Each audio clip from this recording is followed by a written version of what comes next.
Hi readers, I'm going to give you some tips on how to think about characters in complex texts. Okay, first, check out the Padlet. We have tons of tools here, so a lot of the tips I give you are from the Padlets. I'm just going to show you how I use one of these tools to help me.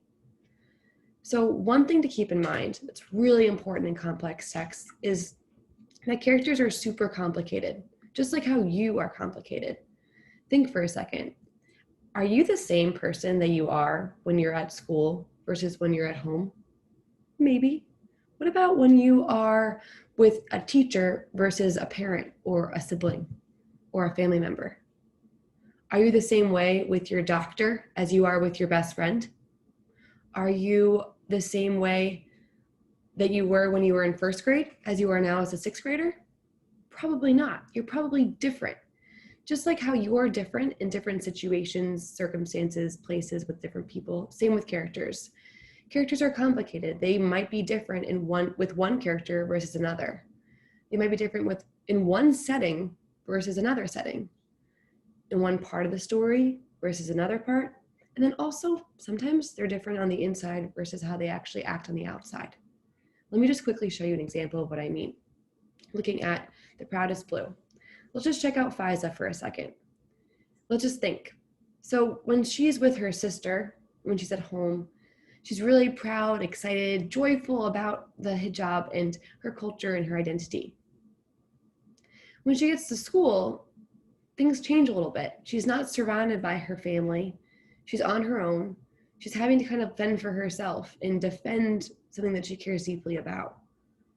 She changes. You can literally see it in her face, right? So that's something important to notice about her because it tells us about the kind of person she is. She's not just happy and excited, and she's also not just sad, frustrated, angry. She's going to have to be more than that because she's a complicated character, just like how we're complicated people. So maybe we could say that sometimes Faiza has struggles when she's not surrounded by people who understand and value her cultural identity. Or maybe we could say that in the story, The Proudest Blue, Faiza has to work hard to feel confident in who she is no matter where she goes. Do you see how now I'm thinking bigger than just Faiza is frustrated, Faiza is excited? I'm not thinking about, well, what about the times where she is this sometimes and then is this another time?